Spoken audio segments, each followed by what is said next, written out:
अगर आपसे कोई कहे कि एक बूंद खून से सारी बीमारियां पता चल सकती है, जिसके लिए ना तो आपको डॉक्टर के पास लंबी लाइन में खड़ा होना है और ना ही रिपोर्ट आने तक का इंतजार करना है, बस एक बूंद खून डालो और सारे रिजल्ट्स मिल जाएंगे। ये सुनने में जादू जैसा लगता है ना? लेकिन अगर ये जादू झूठा निकले और इसके पीछे 9 अरब डॉलर्स का बड़ा स्कैम हो तो क्या होगा?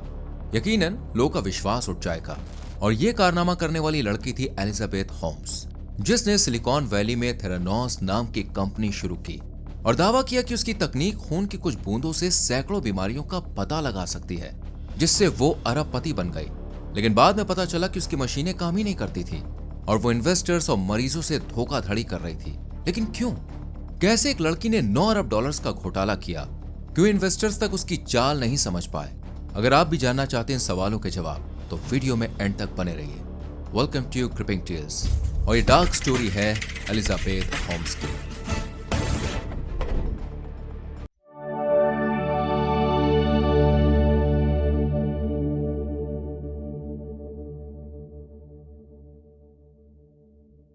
इस कहानी की शुरुआत होती है 3 फरवरी साल 1984 से, जब वॉशिंगटन डीसी में एलिजाबेथ एनी होम्स का जन्म हुआ था।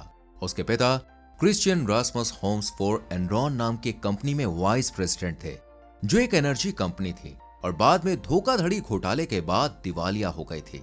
जिसके बाद रासमस होम्स ने गवर्नमेंट एजेंसीज जैसे यूएसएआईडी, द ईपीए एंड यूएसटीडीए में एग्जीक्यूटिव पोजीशन पर काम किया।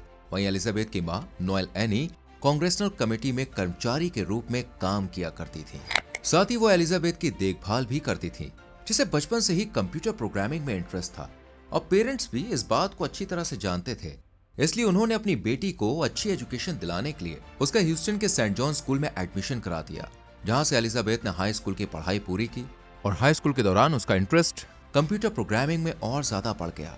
एलिजाबेथ का एक ही सपना था कि वो कुछ ऐसा करे जिससे पूरी दुनिया में उसका नाम हो और सभी उसे पहचाने, जिसके लिए एलिजाबेथ को इतिहास रच देने वाले आइडिया की जरूरत थी। एलिजाबेथ हमेशा अपने आप को दूसरों से अलग समझती थी। स्कूल में जब बाकी बच्चे खेला करते थे ना, तब वो क्लासरूम में बैठकर मशीनों के स्केच बनाती रहती थी। साल 2002 में उसने आगे की पढ़ाई के लिए स्टैनफोर्ड यूनिवर्सिटी में एडमिशन ले लिया, जो कि अपने आप में एक अलग अचीवमेंट थी, क्योंकि स्टैनफोर्ड में सबका एडमिशन नहीं होता, कुछ ही लोगों का होता है, जिसमें से एक एलिजाबेथ थी, जिसे प्रेसिडेंट स्कॉलर का दर्जा मिला। यानी वो उन बच्चों में से थी जिन्हें यूनिवर्सिटी रिसर्च के लिए अलग से पैसे देती है।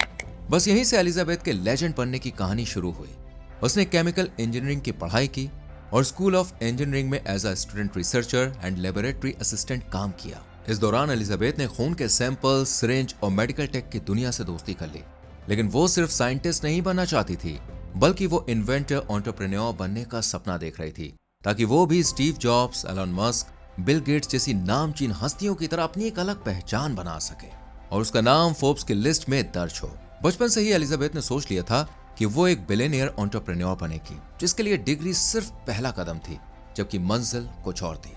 स्टैनफोर्ड में रहने के दौरान एलिजाबेथ के जहन में एक दिन ख्याल आता है कि उसे एक ऐसी टेक्नोलॉजी बनानी चाहिए जो सिर्फ खून की एक बूंद से सैकड़ों टेस्ट कर सके, जिसमें दर्द भी कम हो और खर्चा भी कम हो। बस इसी सोच के साथ एलिजाबेथ ने एक शॉकिंग फैसला लिया। लेकिन वो क्या है, जानने से पहले अगर चैनल सब्सक्राइब नहीं किया तो बॉस जल्दी से कर लीजिए। एलिजाबेथ ने ठान लिया था कि अगर उसे टेक्नोलॉजी की दुनिया में तरक्की करनी है तो सब कुछ छोड़ना पड़ेगा और सारा फोकस सिर्फ अपने काम पर लगाना होगा। इसलिए उसने स्टैनफोर्ड के इंजीनियरिंग स्कूल से पढ़ाई छोड़ दी। लेकिन उससे पहले एलिजाबेथ ने स्टैनफोर्ड में मेडिसिन प्रोफेसर फिलिस गार्डनर के सामने अपना आइडिया रखा और उन्हें बताया कि वो उंगली की नोक से केवल ब्लड की कुछ बूंदों से भरी क्वांटिटी में डेटा हासिल करने वाली एक टेक्नोलॉजी बनाना चाहती है। इस पर गार्डनर ने जवाब दिया कि मुझे नहीं लगता कि आपका ये जो आइडिया है ये काम करने वाला है। ये समझाते हुए एलिजाबेथ जो दावा कर रही थी वो करना संभव है। कई और एक्सपर्ट्स, मेडिसिन प्रोफेसर ने भी एलिजाबेथ को यही बात कही। हालांकि एलिजाबेथ ने हार नहीं मानी और उसने अपने सलाहकार और इंजीनियरिंग स्कूल के डीन चैनिंग रॉबर्टसन को अपने आइडिया के बारे में बताया, जो उन्हें बहुत पसंद आया। और बस यहीं एलिजाबेथ को लगा कि वो सिर्फ एक स्टूडेंट नहीं बल्कि एक फ्यूचर विजनरी है। कुछ ही टाइम बाद एलिजाबेथ ने यूनिवर्सिटी छोड़ दी और बच्चों को ट्यूशन पढ़ाकर वो अपना खर्चा उठाने लगी।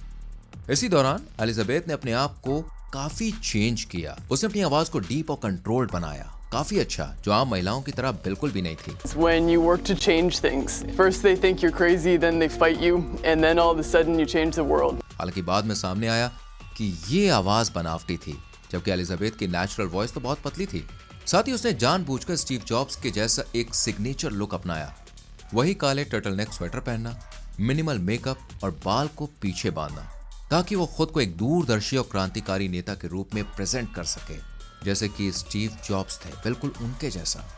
स्टीव जॉब्स उसके लिए सिर्फ एक इंस्पिरेशन नहीं बल्कि टेम्पलेट थे, जिसे अपने अंदर ढालने के लिए एलिजाबेथ ने काफी मेहनत की। उसने वही चुप्पी अपनाई और उसी तरह का स्टेज प्रेजेंस रखा। इंटरव्यूज में भी वो काफी कम बोलती थी, लेकिन जब बोलने पर आती तो हर कोई उसे विजनरी समझने लगता था। एलिजाबेथ खुद को ऐसे प्रेजेंट करती थी कि जैसे उसे दुनिया में क्या होने वाला है मान लो सब कुछ पता। उसने यूनिवर्सिटी छोड़ने के बाद अमेरिका के कैलिफोर्निया में स्थित सिलिकॉन वैली में रहने का फैसला किया, क्योंकि ये दुनिया के बड़े बड़े स्टार्टअप्स का सेंटर रहा है। इसलिए एलिजाबेथ ने साल 2003 में सिलिकॉन वैली में ही अपने स्टार्टअप्स की बुनियाद रखी और अपनी कंपनी का नाम रियल टाइम क्योर्स रखा, जिसे बाद में बदलकर थेरानोस कर दिया गया, जो थेरेपी और डायग्नोसिस का मिला जुला रूप था। वहीं रॉबर्टसन कंपनी के पहले बोर्ड सदस्य बने और उन्होंने एलिजाबेथ को वेंचर कैपिटलिस्ट से मिलवाया, जो शुरुआती कंपनियों में पैसा लगाते हैं। वो ऐसे बिजनेस में निवेश करते हैं जिनके सक्सेसफुल होने की जो पॉसिबिलिटीज होती है वो कम होती है, लेकिन मान लीजिए अगर वो सक्सेसफुल हो जाता है तो बॉस प्रॉफिट जो होता है वो बहुत बड़ा मिलता है। एलिजाबेथ ने भी वेंचर कैपिटलिस्ट को अपना मकसद बताया और कहा कि उनका एडिसन टेस्ट खून की कुछ बूंदों से कैंसर और डायबिटीज जैसी बीमारियों का पता सुई के झंझट के बिना ही जल्द ही लगा सकता है। एलिजाबेथ के इस आइडिया से वेंचर काफी खुश हुए और हेनरी किसिंजर से लेकर जनरल जेम्स मैटिस तक कई बड़े नाम इस कंपनी के बोर्ड में शामिल हो गए। दिसंबर साल 2004 तक एलिजाबेथ ने अपनी कंपनी के फंड के लिए करीब $6 मिलियन जमा कर लिए थे और साल 2010 के लास्ट तक थेरानोस के पास $92 मिलियन से ज्यादा की वेंचर कैपिटल थी। जुलाई 2011 में एलिजाबेथ का इंट्रोडक्शन पूर्व विदेश मंत्री जॉर्ज शुल्स से कराया गया, जो 2 घंटे की मीटिंग के बाद थेरानोस के निदेशक मंडल यानी बोर्ड ऑफ डायरेक्टर्स में शामिल हो गए। आपको जान के हैरानी होगी कि अगले 3 सालों में एलिजाबेथ को the most illustrious board in US बनाने के लिए सम्मानित किया गया। कम उम्र, top college drop out, bold vision, Steve Jobs जैसी बॉडी लैंग्वेज और खून की एक बूंद से हेल्थ रेवोल्यूशन जैसा पिच लोगों को एलिजाबेथ का मुरीद बना रहा था। लोग उसके फैन हो रहे थे। वो जब भी मीटिंग रूम में एंटर करती और गहरी आवाज में धीरे धीरे बोलती, आंखों में सीधे देखकर अपनी बातों को डायरेक्टर्स के सामने कुछ इस तरह से रखती कि वो उसकी हर बात पे ट्रस्ट कर लेते थे। हालांकि कागज पर डेटा कम था पर स्टोरी परफेक्ट थी। उसने अपनी कंपनी की ना तो कोई वेबसाइट बनाई थी और ना ही कहीं किसी पोर्टल में उसका जिक्र था, बल्कि वो सारा काम काफी सीक्रेट तरीके से करवाती थी। उसने जितने भी अरबपति बोर्ड ऑफ डायरेक्टर्स अपनी कंपनी में शामिल किए थे, उनमें से किसी एक को भी दवाइयों की नॉलेज नहीं थी। इसी वजह से उन्होंने सारी जिम्मेदारी एलिजाबेथ के ऊपर छोड़ रखी थी। कुछ टाइम के बाद थेरानोस ने दुनिया के सामने अपनी मशीन को पेश किया, जिसका नाम था एडिसन। थेरानोस ने दावा किया कि एडिसन खून की एक बूंद से करीब 200 बीमारियों का पता लगा सकती है। आपको किसी भी तरह का इलाज कराना हो, उसके लिए सबसे पहले डॉक्टर्स ब्लड टेस्ट कराने के लिए ही कहते हैं, जिसके बाद आपकी बॉडी से इंजेक्शन द्वारा ब्लड निकालकर टेस्टिंग ट्यूब में भरा जाता है। फिर अलग अलग मशीनों में इसका अलग अलग टेस्ट होता है। नॉर्मल ब्लड टेस्ट में कुछ घंटों से कुछ दिन तक का टाइम लग जाता है, जो कि एक नॉर्मल प्रोसेस है। लेकिन थेरानोस का कहना था कि उनकी एडिसन मशीन अकेले ही सारे टेस्ट कर सकती है, वो भी 4 घंटों के अंदर, जो मेडिकल हिस्ट्री में किसी अजूबे से कम नहीं था। इसके बाद साल 2013 में थेरानोस ने वॉलग्रीन बूट्स अलायंस के साथ पार्टनरशिप करी। आपको बता दें, ये कंपनी अमेरिका की सबसे बड़ी रिटेल फार्मेसी चेन्स में से एक है, जिसके जरिए थेरानोस आम जनता के और ज्यादा करीब पहुंच गए, जबकि एलिजाबेथ का नाम भी न्यूज चैनल से लेकर अखबारों तक में छपने लगा। लेकिन अगर आप सोच रहे हैं कि एलिजाबेथ ने अपना नाम बनाने के लिए ब्लड टेस्ट को ही क्यों चुना, तो इसका सीधा सा जवाब है अरबों डॉलर्स। दरअसल अमेरिका में ब्लड टेस्ट का बिजनेस अरबों डॉलर्स का है और एलिजाबेथ इसी कारोबार पर अपना कब्जा करने का मन बना चुकी थी और उसकी इंटेंशन को हवा दी मीडिया चैनल्स और मैगजीन ने। आपको बता दें, एलिजाबेथ और थेरानोस पर सबसे ज्यादा प्रभावित करने वाली स्टोरी साल 2014 में फॉर्च्यून मैगजीन ने पब्लिश की थी, जिसका टाइटल था this CEO is out for blood, जिसमें एलिजाबेथ की शान में जमकर तारीफ की गई।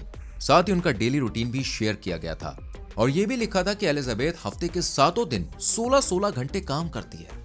इसी आर्टिकल में एलिजाबेथ ने दावा किया था कि वो कई बड़ी बड़ी दिग्गज मेडिसिन कंपनियों और यूएस मिलिट्री के साथ कॉन्ट्रैक्ट साइन कर चुकी है। लेकिन ये सारे दावे बाद में झूठे साबित हुए, जिन्हें बिना जांचे ही फॉर्च्यून मैगजीन में छाप दिया गया था। पर तब तक एलिजाबेथ काफी पॉपुलैरिटी हासिल कर चुकी थी और हर मीडिया चैनल्स उसका इंटरव्यू लेना चाहता था। लगभग हर बड़े अमेरिकी अखबार और मैगजीन एलिजाबेथ को फ्यूचर विजनरी साबित करने में जुट गए थे। यहां तक कि फोर्ब्स ने भी साल 2014 में एलिजाबेथ को world's youngest self made female billionaire की लिस्ट में 400 में से 110वें का स्थान दिया था, जबकि टाइम मैगजीन ने उसे दुनिया के सबसे इन्फ्लुएंशियल लोग की लिस्ट में जगह दी और ग्लैमर मैगजीन ने एलिजाबेथ को वर्ल्ड की बेस्ट वीमेन बताया। साथ ही द न्यूयॉर्क मैगजीन ने यह भी कहा कि उसमें स्टीव जॉब्स की झलक दिखती है।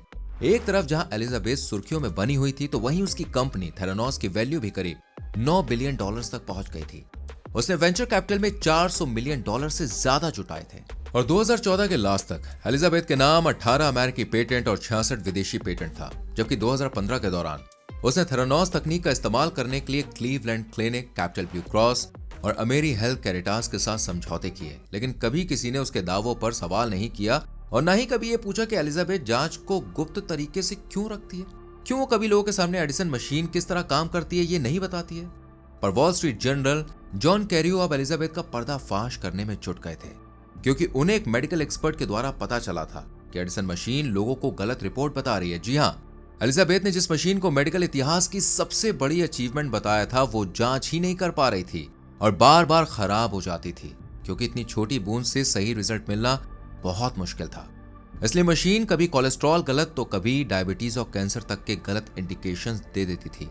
और ये बात जब लैब के हेड ने एलिजाबेथ को बताई तो उसने यही बोला कि सब ठीक हो जाएगा, तुम अपना काम करते रहो। पर मशीनों की हालत इतनी ज्यादा खराब थी कि उन्होंने एक प्रेग्नेंट महिला को गर्भपात बता दिया, जबकि बच्चा एकदम हेल्दी था। यहां तक कि एचआईवी की रिपोर्ट भी फर्जी थी, जिस वजह से अब लैब के वैज्ञानिक भी घबराने लगे थे, क्योंकि वो आम जनता को धोखा दे रहे थे। पर एलिजाबेथ को कोई फर्क नहीं पड़ रहा था। वो इन्वेस्टर्स को भी झूठा डेटा पहुंचाती थी और अगर कोई कर्मचारी या वैज्ञानिक एलिजाबेथ के खिलाफ आवाज उठाने को कहता तो उसे करियर बर्बाद करने की धमकियां दी जाती थी। बोर्ड के झूठे अपडेट दिए गए, एफडीए को गुमराह किया जाता और पेशेंट्स को गलत डायग्नोसिस मिलती। पर किसी की भी हिम्मत नहीं थी कि वो डायरेक्टर्स को सच बता सके। लेकिन एक दिन एक मेडिकल एक्सपर्ट ने जॉन कैरियो, जो फ्रेंच अमेरिकन रिपोर्टर थे, उनसे कॉन्टैक्ट किया और उन्हें सब कुछ बता दिया, जिसके बाद वो अखबार के लिए सबूत जुटाने में जुट गए। उन्होंने कुछ टिप और आर्टिकल्स के आधार पर अपनी जांच पड़ताल शुरू की, जिसमें पता चला कि थेरानोस के दावों को लेकर कोई पीयर रिव्यूड डेटा नहीं पेश किया गया है। वहीं थेरानोस की टेक्निक और काम करने के तरीके को भी रहस्यमय रखा गया था। अब जॉन को स्टोरी तो मिल गई थी, लेकिन उसे दुनिया के सामने लाने के लिए सबूत चाहिए थे। इसलिए उन्होंने थेरानोस के कई कर्मचारियों से बातचीत की, जिन्होंने अंदर की पोल खोलनी शुरू कर दी। जिसके बाद अक्टूबर साल 2015 में जॉन ने पहली स्टोरी पब्लिश की, जिसमें थेरानोस कंपनी का काला चिट्ठा था और लोगों ने जैसे ही इसे पढ़ा तो सिलिकॉन वैली में हंगामा मच गया। धीरे धीरे कंपनी के और राज खुलने लगे, जिनमें बताया गया कि थेरानोस जिस डिवाइस पर टेस्ट करती थी उसे एफडीए की तरफ से अभी तक अप्रूवल नहीं मिला था और ना ही वो ठीक तरह से काम करती थी, जिस वजह से ज्यादा लोग के टेस्ट रिजल्ट गलत साबित हुए और उन्हें फिजिकली और मेंटली काफी सफर करना पड़ा। क्योंकि आप खुद ही सोचिए कि आप अपना ब्लड टेस्ट कराएं और उसकी रिपोर्ट में अचानक पता चले कि आपको कैंसर हो गया है, तो जानने के बाद आपकी मेंटल और फिजिकल हेल्थ पर कितना असर पड़ेगा। इसी तरह का खेल कई लोग के साथ हुआ, जिन्होंने जब बाद में टेस्ट कराया तो पता चला कि उन्हें कैंसर नहीं है। इस वजह से भी अब लोगों का जो गुस्सा था वो थेरानोस कंपनी पर फूटने लगा। वहीं एलिजाबेथ ने जो दावा किया था कि उसका यूएस मिलिट्री और बड़ी बड़ी दवाइयों की कंपनी के साथ कॉन्ट्रैक्ट हो चुका है, जब इस दावे की जांच की जाती है ना, तो पता चलता है कि ये भी झूठ है। इन खुलासों के बाद थेरानोस का नाम अर्श से फर्श पर आ गया। इन्वेस्टर्स ने हाथ खींच लिए और पार्टनर्स ने भी कॉन्ट्रैक्ट तोड़ दिया, जबकि थेरानोस को और ब्लड टेस्ट करने से रोक दिया गया। इसके बाद मार्च 2018 में US security and exchange commission ने एलिजाबेथ, थेरानोस और एलिजाबेथ के पार्टनर रमेश बलवानी के खिलाफ फ्रॉड में मुकदमा दर्ज कराया। आपको बता दें, दोनों कंपनी में साथ में काम करते थे, लेकिन किसी को भी मालूम नहीं था कि ये रिलेशनशिप में है। और बाद में जब इनका घोटाला उजागर हुआ तो कोर्ट में खुद को एलिजाबेथ ने बताया कि वो और रमेश बलवानी रिलेशन में थे, जो 2009 में थेरानोस में शामिल हुए और सीओओ और प्रेसिडेंट बने। साथ ही बता दें, जनवरी में कैलिफोर्निया में एक ज्यूरी ने उन्हें धोखाधड़ी के 4 मामलों में दोषी ठहराया जबकि 3 अन्य आरोपों पर कोई फैसला नहीं दे पाए, जिसके बाद धोखाधड़ी मामले में एलिजाबेथ होम्स को 11 साल से ज्यादा और रमेश बलवानी को लगभग 13 साल की जेल की सजा सुनाई गई। साथ ही उन्हें पीड़ितों को करोड़ों डॉलर्स का हर्जाना भी चुकाना है और दोनों इस वक्त जेल में हैं। आप एलिजाबेथ के बारे में क्या कहना चाहेंगे? अपनी राय कमेंट सेक्शन में जरूर दें। वीडियो को लाइक और शेयर करें और चैनल को सब्सक्राइब करके बेल आइकॉन प्रेस करें, जिससे आने वाली स्टोरीज आपसे मिस ना हो। और याद रखें, शॉर्टकट हमेशा दिक्कत देता है, तो इससे बच के रहें।